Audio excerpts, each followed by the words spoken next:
Shalom, chers bien-aimés, bonsoir à tous les sœurs et frères qui nous suivent partout dans le monde. Je veux que la paix et la grâce du Seigneur Jésus-Christ vous soient accordées. Nous sommes dans notre 54e direct sur la mission de l'Église. Oui, nous parlons sur la conquête. Nous parlons sur la conquête parce que l'Église est appelée à conquérir. Nous sommes appelés à conquérir parce que c'est la promesse de l'Église. Je ne cesse de le dire et de répéter, comme la promesse a été faite, que la postérité d'Abraham doit posséder la porte de ses ennemis. Nous sommes appelés à conquérir parce que c'est la promesse. Voilà pourquoi, par la grâce du Seigneur, d'une manière ou d'une autre, nous cherchons à exhorter, à rappeler aux enfants de Dieu pourquoi nous sommes église, pourquoi nous prions, pourquoi Dieu nous a envoyé cet évangile. Cet évangile nous a été envoyé pour nous permettre de vaincre. Shalom, je vous vois nombreux, les frères Jean Didier, je vous vois les frères de l'Europe, de Kinshasa, de l'Angola. Que le Seigneur Jésus-Christ vous bénisse. Aujourd'hui, nous allons commencer tout en prenant le texte de Deutéronome chapitre 2. Deutéronome chapitre 2, je vais lire un verset qui va nous aider à comprendre la pensée de la conquête. Deutéronome chapitre 2. Je commence la lecture à partir du verset 24. Deutéronome chapitre 2, verset 24, il est écrit: Lèvez-vous, partez et passez les torrents de l'Arnon. Voici, je livre entre tes mains Sion, le roi de Hesbon, l'Amoréen et son pays. Commence la conquête, fais-lui la guerre. Je veux que le Seigneur ajoute l'explication à la lecture de sa parole. À partir de ces versets bibliques, nous allons comprendre petit à petit parce que nous tendons vers la fin de la conquête afin de toucher un autre aspect de la mission de l'Église. Parce que la mission de l'Église est tellement vaste que l'Église est appelée à conquérir et nous étions sur le point de la conquête. Nous continuons petit à petit pour que le peuple, les enfants de Dieu comprennent comment nous devons conquérir. Voilà ce que le Seigneur dit. Lèvez-vous et partez. Ça, c'est Dieu qui rappelle aux enfants d'Israël de se lever et de partir. Passez les torrents de l'Arnon. Voici, je livre entre tes mains Sion, roi de Hesbon, l'Amoréen et son pays. Commence la conquête. Je veux vous rappeler que ici le Seigneur rappelle aux enfants d'Israël que c'est le temps de la conquête. Mais pour conquérir, Israël doit faire un mouvement. Le mouvement d'Israël, lequel il doit s'élever, partir, passer les torrents, parce que Dieu a livré entre les mains d'Israël Sion, le roi de Hesbon, l'Amoréen et son pays. J'attire votre attention. Avant qu'Israël commence la conquête, Dieu a déjà livré entre ses mains Sion, roi de Hesbon, l'Amoréen et le pays. C'est-à-dire Israël ne part pas pour conquérir de lui-même, mais Dieu a déjà livré entre les mains des enfants d'Israël les ennemis. Voilà l'esprit de la conquête. Alors, si vous lisez ce texte, vous allez voir comme si Dieu a tout fait. Voilà ce qu'il dit. Je livre entre tes mains Sion, roi de Hesbon, l'Amoréen et son pays. En d'autres termes, avant qu'Israël ne commence la conquête, le roi Sion est déjà livré entre ses mains et le pays. Mais vous allez voir, quand nous voulons maintenant comprendre la conquête dans les termes de la pratique, le verset 30 dit ceci. Deutéronome 2, verset 30. Ici, je vous rappelle la notion de la conquête que nous sommes en train d'étudier. Le verset 30 dit ceci. Mais Sion, roi de Hesbon, ne voulut point nous laisser passer chez lui. Alors que Dieu avait déjà dit, je livre entre tes mains Sion, roi de Hesbon et son pays. Mais Sion, roi de Hesbon, ne voulut point nous laisser passer chez lui. C'est là où nous échouons. Dieu dit, je vous livre le pays, les rois. Mais quand nous rencontrons la résistance, les épreuves, on a tendance à mettre en cause la parole du Seigneur. Je suis venu ce soir vous rappeler que ce que Dieu dit reste vrai. Il ne changera pas ce qui est sorti dans sa bouche. Il ne violera jamais son alliance. Voilà là où la conquête commence. Dieu dit, je livre Sion, roi de Hesbon, entre tes mains et son pays. Lève-toi, va faire la conquête. En d'autres termes, Israël se lève pour conquérir parce que le Seigneur a parlé. Mais sur le plan pratique, il trouve la résistance. Il y a des fois, nous mettons en cause la parole de Dieu, les promesses du Seigneur, à cause des résistances, des problèmes, des difficultés que nous rencontrons. Alors que ces difficultés, ces épreuves, ce sont les moyens par lesquels Dieu permet pour que nous réalisons réellement que sa parole est vraie. Voilà ce que Dieu dit. Je livre Sion, le roi de Hesbon, Amoréen, entre vos mains, et son pays. Va, tu dois conquérir. Mais quand Israël se relève, il trouve la résistance. Le texte dit ceci. Mais Sion, le roi de Hesbon, ne voulut point nous laisser passer chez lui. Voilà. C'est-à-dire que quand nous rencontrons des résistances, des épreuves, des difficultés, cela ne veut pas dire que Dieu a changé sa parole. Non. Dieu ne change pas sa parole, Dieu ne change pas ses promesses, mais de telles épreuves, de telles difficultés nous poussent à comprendre, à réaliser la bonté du Seigneur dans nos vies. Aujourd'hui, c'est un jour très important parce que nous voulons comprendre comment Dieu nous dit une chose et sur le terrain nous rencontrons autre chose. Combien de personnes sont découragées à cause des choses qu'ils ont rencontrées dans leur vie? Combien de personnes prient par formalité parce que sur le terrain, ils trouvent autre chose. Tu n'es pas le premier. Et c'est ça la manière de faire de Dieu. Tu ne peux pas marcher avec Dieu si tu ne connais pas la manière que Dieu travaille, comment est-ce que Dieu agit. Il appelle Abraham stérile. Avant de lui donner les enfants, ou l'enfant, il dit, je change ton nom, tu deviens le père de la multitude. Vous voyez la façon de Dieu de faire. Maintenant, Abraham, comme un homme, il peut se poser des questions. Je n'ai pas un enfant, mais si tu changes mon nom, je deviens le père de la multitude. Si les gens du quartier, de la ville, de la cité me posent la question, Abraham, père élevé, comment tu es devenu le père de la multitude? Quelle sera ma réponse? À la manière des hommes, nous pouvons dire, Dieu devait tout d'abord donner à Abraham l'enfant et changer son nom. Mais ce n'est pas ça la façon d'agir de Dieu. Bien-aimés, nous échouons, c'est parce que nous voulons conquérir de notre propre intelligence, de notre connaissance, de notre savoir. Conquérir avec Dieu, ça nécessite de comprendre la façon de faire de Dieu. Dieu dit, je livre entre vos mains ce roi, Hesbon. Je livre entre vos mains ce pays. Mais quand Israël avance, il rencontre l'opposition. Vous n'allez pas dire que mais comment il a fallu que tout soit facile. Dieu sait que nous sommes faibles, nous sommes paresseux, nous sommes négligents. Voilà pourquoi il y a des fois, il nous facilite les choses. D'autres fois, il laisse que nous passons à la conquête pour expérimenter réellement ses promesses. Un monde rempli de la déception, un monde rempli d'injustice, de la corruption, nous avons besoin de comprendre la façon de faire de Dieu pour conquérir.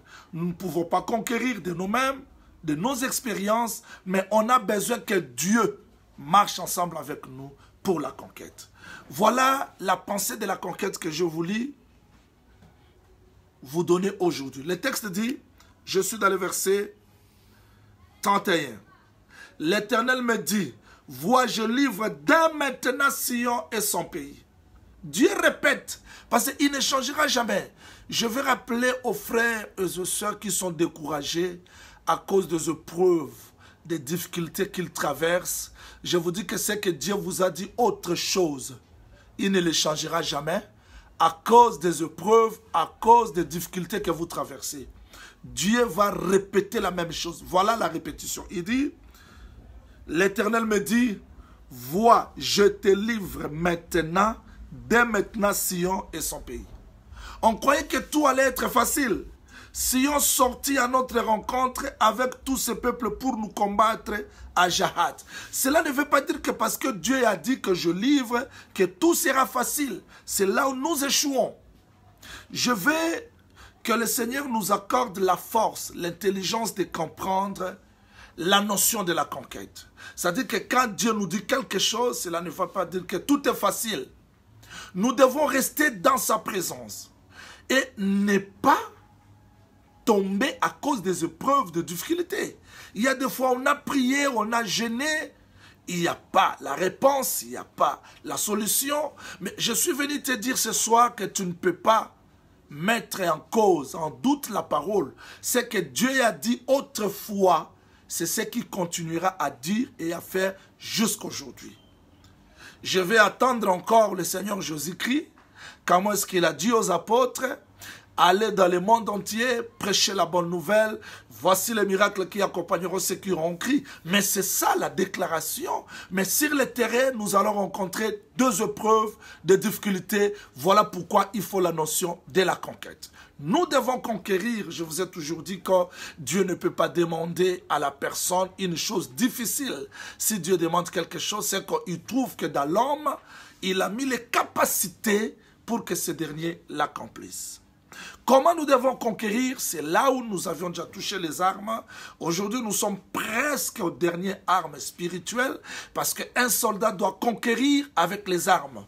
Je lis Ephésiens chapitre 6. Je lis Ephésiens chapitre 6. Rappelez-vous que nous avions déjà parlé de quelques armes et aujourd'hui, nous partons petit à petit pour terminer les armes et toucher un autre angle de la mission de l'Église.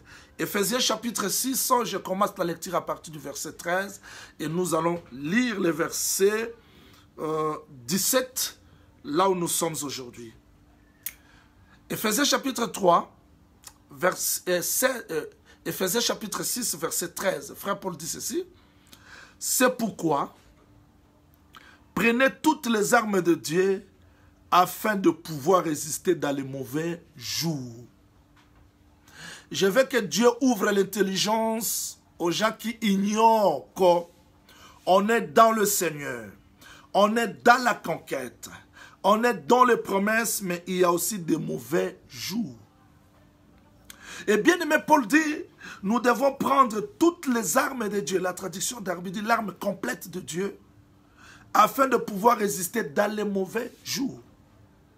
Je dois dire que tant que l'homme vit sur la terre, il faut s'attendre à des mauvais jours. Je vais vous rappeler quelque chose que je vous ai déjà enseigné.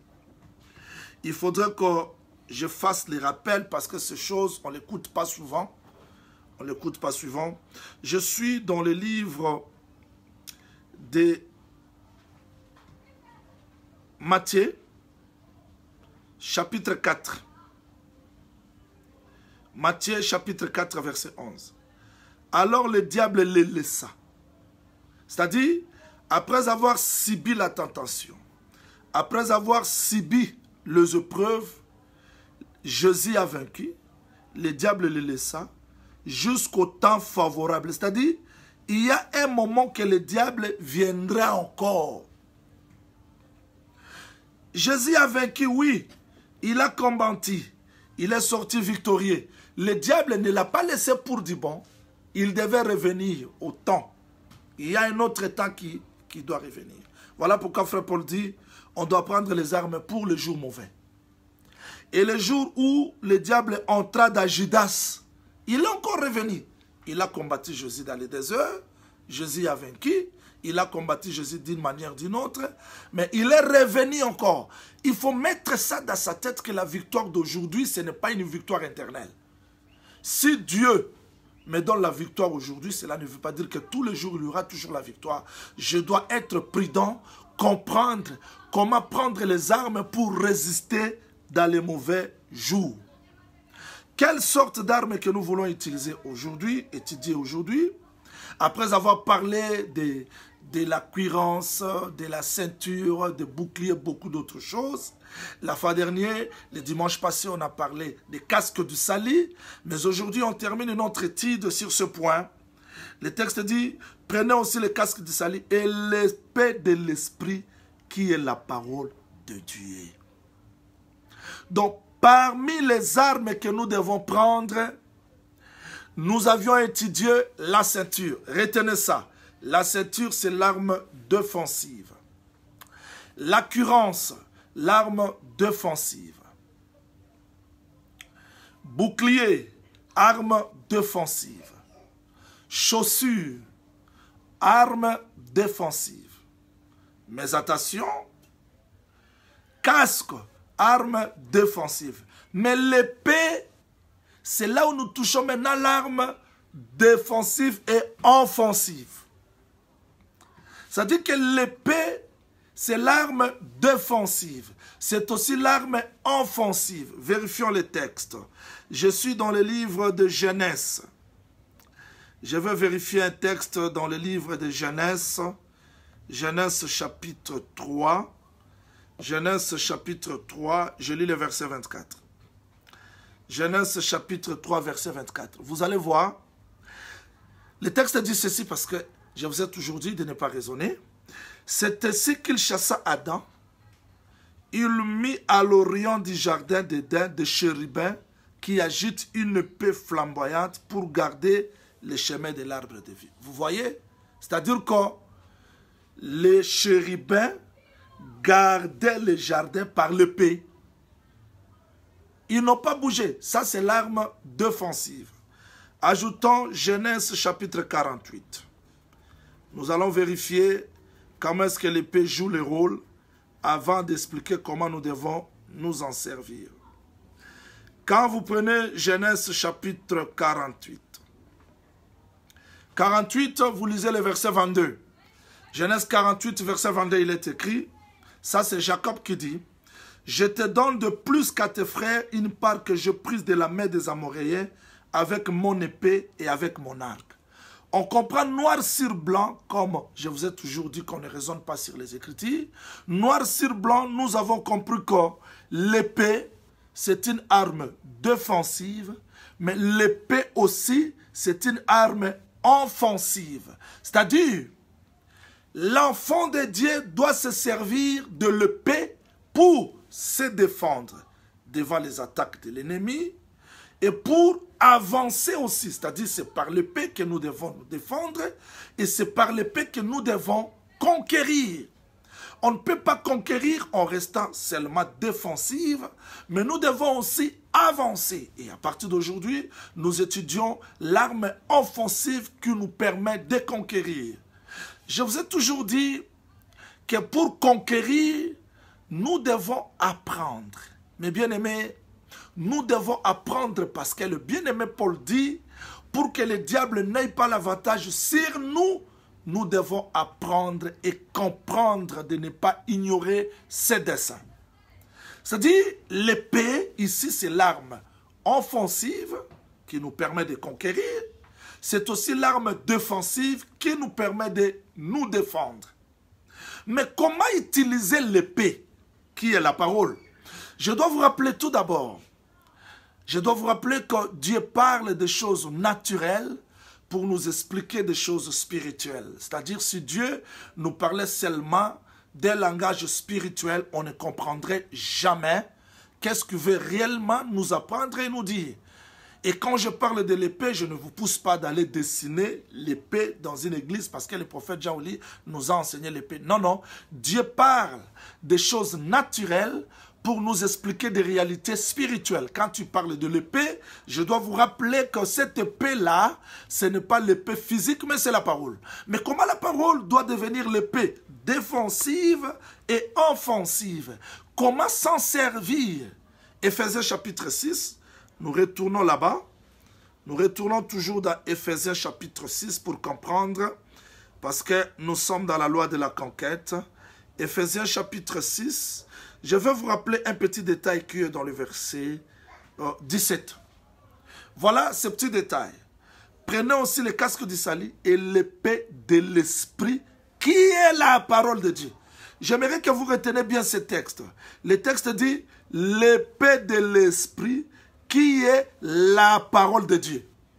Attention, vous avez l'épée de l'esprit qui est la parole de Dieu. Ce n'est pas l'épée naturelle, mais c'est l'épée de l'esprit. Pourquoi on met l'esprit avant d'expliquer l'épée? C'est-à-dire que ce n'est pas un homme qui peut nous aider comment manier l'épée, mais c'est l'esprit. C'est-à-dire, nous ne pouvons pas utiliser cette épée par nos expériences, mais l'esprit doit nous aider comment nous en servir. Et c'est ce qui est très important. Voilà pourquoi je ne cesse de vous rappeler que cette conquête n'est pas une conquête charnelle. C'est une conquête spirituelle. Et parce que c'est l'épée de l'esprit, il faut que l'esprit nous aide à comprendre comment s'en servir. Écoutez, nous avons reçu beaucoup d'enseignements, beaucoup de révélations de prophéties, mais pourquoi nous tombons facilement? Pourquoi des échecs? Écoutez-moi très bien. On a besoin que le prédicateur nous enseigne, nous prêche bien. Mais on a plus besoin aussi que l'esprit vienne prendre ces messages, ces enseignements, nous donner la force de vaincre avec cela. Tu me prêches les 7 sauts, oui. 70 semaines, oui. Testament de David, oui. Campement, oui. Mais au-devant de moi, il y a des combats, des épreuves, des difficultés. Mais j'ai besoin que le Saint-Esprit prenne ces enseignements, qu'il mette dans moi comme l'arme pour vaincre. C'est ce que nous avons plus besoin. Je demande à ma soeur, mon frère, tout celui qui écoute l'enseignement, tu dois être branché, tu dois être attentif au Saint-Esprit parce que à chaque message que Dieu nous envoie, c'est le paix. Mais cette paix ne peut pas être servie de nous-mêmes. On a besoin que le Saint-Esprit nous donne chaque révélation. C'est-à-dire, à chaque enseignement, il faudrait que ces enseignements cessent d'être naturels, cessent d'être comme le cours de civisme et de philosophie qui restent seulement dans la tête. Mais nous voulons qu'à chaque message, que Dieu nous accorde la force de vaincre la chair, que Dieu nous accorde la force de vaincre le défi qui nous entoure nuit et jour. J'ai toujours dit que la parole, c'est comme la pluie qui tombe. Et cette pluie doit nous permettre de nous séparer de la terre comme l'arche de Noé. Oui, nous sommes dans l'arche de Noé. Parce que le véritable Noé, c'est le Seigneur Jésus-Christ et nous sommes dans la parole. À chaque fois que la pluie tombe, nous devons nous séparer de la terre et nous approcher du ciel. Je veux que le message que nous écoutons, que nous avons dans nos CD, dans nos cahiers, dans nos blocs-notes, tout consort, que ce message ne reste pas seulement le slogan, mais il faudra que le Saint-Esprit sorte dans ces simples messages, dans de simples écritures, nous accorder la force de vaincre. Je veux voir quelqu'un qui était impudique, incapable de vaincre l'impudicité, mais après avoir attendu les messages nous donne la victoire de vaincre l'impudicité. Là, la parole devient l'épée qui nous donne la force de vaincre. Je veux voir quelqu'un qui échouait, qui avait des difficultés, les choses ne marchaient pas. Mais après avoir attendu la parole, cette parole lui donne la victoire, la force de vaincre les épreuves et les difficultés. C'est ça l'esprit. Voilà pourquoi le frère Paul insiste, il dit que l'épée de l'esprit. Je lis dans ma Bible, je sais qu'autrefois je vous ai déjà parlé de ça, dans le livre de Jean chapitre 18, quand vous prenez le verset 11, vous allez voir que les Juifs sont venus arrêter Jésus. Pierre sort son épée. Vérifions ça. Jean chapitre 18, verset 11. Jean chapitre 18, verset 11. Vérifions ce texte. Jean chapitre 18, verset 11. Vérifions les textes. Vous allez voir l'utilisation de l'épée. Commençons par le verset 10 pour la meilleure compréhension. Simon-Pierre, qui avait une épée, l'attira, frappa le serviteur du souverain sacrificateur et lui coupa l'oreille droite. Ce serviteur s'appelait Malchus. Jésus dit à Pierre, remets ton épée dans le fourreau. Ne boirai-je pas la coupe que le Père m'a donnée à boire? Qu'est-ce qu'il voulait cacher par là? Zacharie chapitre 13 verset 7 nous répond. C'est-à-dire que l'épée n'est pas destinée à ces messieurs-là. On peut avoir l'épée, mais si on n'a pas le Saint-Esprit, on ne saura pas l'utiliser. Zacharie chapitre 13 verset 7. Vous allez voir pourquoi Jésus-Christ avait dit qu'on remet ton épée. Il dit, il y aura un temps où cette prophétie devait s'accomplir. Zacharie 13, 7. Épée, lève-toi sur mon pasteur et sur l'homme qui est mon compagnon, dit l'Éternel des armées. Frappe le pasteur et que les brebis se dispersent. Je tournerai ma main vers les faibles. J'aime les Écritures, j'aime cet évangile qui nous donne l'explication de chaque mouvement, pourvu que cette explication nous donne la force de vaincre. Je vous ai enseigné que quand Élie est monté dans les ciels, Élisée a pris le manteau et ce manteau-là n'est pas resté la récitation, mais le manteau a fait que les gens reconnaissent que celui-ci a l'esprit d'Élie. Le manteau a fait que le monde reconnaisse qu'il était Élie et le manteau lui a permis de couper les Jourdains. C'est-à-dire, si Dieu nous a donné l'enseignement, la parole, c'est pour que cette parole devienne l'arme efficace, nous protéger et nous permettre d'aller conquérir. Je ne peux pas comprendre quelqu'un qui a la parole, mais cette parole ne lui donne pas la force, la victoire. Je ne crois pas. Je ne crois pas. Cette parole doit lui donner la force, la victoire, de vaincre l'ennemi, de vaincre les épreuves, parce que cette parole, c'est aussi l'épée. Et s'il vous plaît, c'est l'épée de l'esprit. Pierre avait l'épée, mais il ne savait pas quand utiliser, comment l'utiliser. On a reçu des enseignements, des révélations, mais tournés contre nos propres frères, tournés contre nos propres églises. Les hommes de Dieu se tiraillent, l'un injurie l'autre, l'autre frappe l'un, et finalement, on ne comprend plus qui est l'ennemi. La mission n'est pas accomplie. On a besoin du Saint-Esprit, s'il vous plaît. Quand tu as le Saint-Esprit, on saura comment utiliser les révélations, les prophéties, les doctrines, les capacités que Dieu nous donne. Voilà pourquoi Jésus-Christ n'a pas dit à Pierre, jette l'épée. Il dit, remets dans le fourreau. Nous allons expliquer demain la position de l'épée, parce que le fourreau devait être à gauche pour permettre à la main droite de s'en servir. Remets l'épée dans le fourreau. C'est pour dire qu'aujourd'hui, on ne peut plus s'en servir de l'épée comme autrefois Pierre. Aujourd'hui, l'épée doit frapper les pasteurs. C'est-à-dire que cette épée-là, la parole doit frapper Jésus et après cela, on pourra s'en servir. Mais le temps de servir de l'épée, de se servir de l'épée, c'est aujourd'hui. Et cette épée, c'est la parole. Comment devons-nous nous servir de l'épée comme la parole? Parce que remarquez ce que le texte dit. Le texte dit que l'épée, c'est la parole de l'esprit. Retournons rapidement dans Matthieu chapitre 4. Vous allez voir. Le diable s'approche du Seigneur. Vérifions un peu ce texte, s'il vous plaît. Vérifions ce texte, ça va beaucoup nous aider parce que je travaille demain, je ne serai pas vraiment lent aujourd'hui, peut-être demain le soir.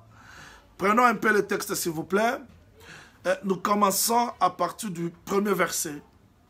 Ce verset, je vous ai déjà dit, donné, expliqué, mais je reprends pour vous montrer comment est-ce que nous devons se servir de l'épée qui est la parole. Je commence la lecture à partir du premier verset. Alors Jésus fut emmené par l'Esprit dans le désert pour être tenté par le diable. Après avoir jeûné 40 jours et 40 nuits, il eut faim. Quand Jésus eut faim, le tentateur s'approcha. Le diable ne s'est pas approché car il n'y avait pas encore l'infirmité. Voilà pourquoi je vous ai toujours dit d'éviter que le manquement, que nos faiblesses se développent en infirmité, parce que c'est là que le diable nous attaque. Le diable cherche nos faiblesses pour nous attaquer. Si c'est la colère, manque de patience, tout qu'on sort, c'est ça, défaut de curance que je vous ai enseigné autrefois. Et c'est là que la flèche, l'épée de l'ennemi, nous frappe facilement. Quand le diable s'approcha de Jésus, il dit, si tu es le Fils de Dieu, il commence à utiliser la parole. Si tu es le Fils de Dieu, ordonne que ces pierres deviennent des pains. Jésus répondit, il est écrit. C'est-à-dire, les combats de la parole, on doit connaître la parole. Nous comprenons que la parole qui était dans le fond de Jésus, lui a permis de vaincre devant les épreuves. Je veux qu'au des grandes révélations, 2 épreuves au devant de nous, que nous sortons de victorieux. Écoutez-moi très bien. J'ai toujours répété ces choses. Que quand la reine de Saba est arrivée devant Salomon, il a écouté la sagesse. Elle a vu aussi la sagesse. Mais quelle est cette sagesse? Quelle est cette sagesse qui ne peut pas nous donner la force et la victoire? Non. Jésus-Christ a vaincu le diable par la parole. Parce qu'il avait l'épée. L'épée sortait de sa bouche. Nous allons expliquer demain comment l'épée peut avoir double tranchant. Comment l'épée peut frapper des côtés. Mais aujourd'hui, j'explique l'épée comme la parole seulement. Mais retenez ceci. Quand le diable a écouté que Jésus a utilisé la parole, lui aussi est entré dans la parole.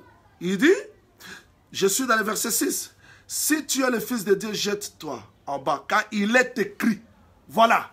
Le diable utilise aussi l'écriture, l'épée. Maintenant, si tu ne connais pas la parole, si tu n'es pas assis dans la parole, tu vas tomber facilement. Parce que quand il a utilisé, il est écrit, il donnera des ordres à ses anges à ton sujet. Vérifiez ça. Il a puisé ça où? Dans Psaume 91, dans Psaume 91. Quand vous commencez dans le verset 11, vous descendez jusqu'au 14e verset, c'est là qu'il a puisé. Mais il a laissé une portion de l'écriture. Quand le diable utilise l'épée pour nous attaquer, quand le diable utilise la parole pour nous attaquer, il déforme toujours la parole. Il déforme toujours la parole. Raison pour laquelle nous devons comprendre la parole. Rester dans la parole pour que cette parole nous donne la victoire de vaincre les diables. Voilà l'arme qui peut nous permettre d'aller de l'avant. Je vais lire un texte pour nous aider. Bon, pour gagner du temps, vous allez vérifier ça. Acte chapitre 4, quand vous commencez par le verset 24, vous descendez jusqu'au 26e verset. Le texte dit ceci. Quand Pierre est arrêté, il est délivré, il arrive là où le frère s'était rassemblé. Il lui raconta comment ces choses se sont passées. Le texte dit ceci. Ayant attendu ce que Pierre avait dit, ils élevèrent la voix ensemble. Ils ont prié. Père, écoute leurs menaces. Ils ont accompli ce qui était écrit dans le psaume 2e.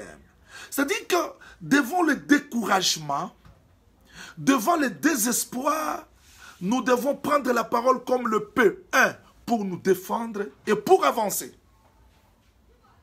Je ne sais pas, tu traverses quelle étape de ta vie.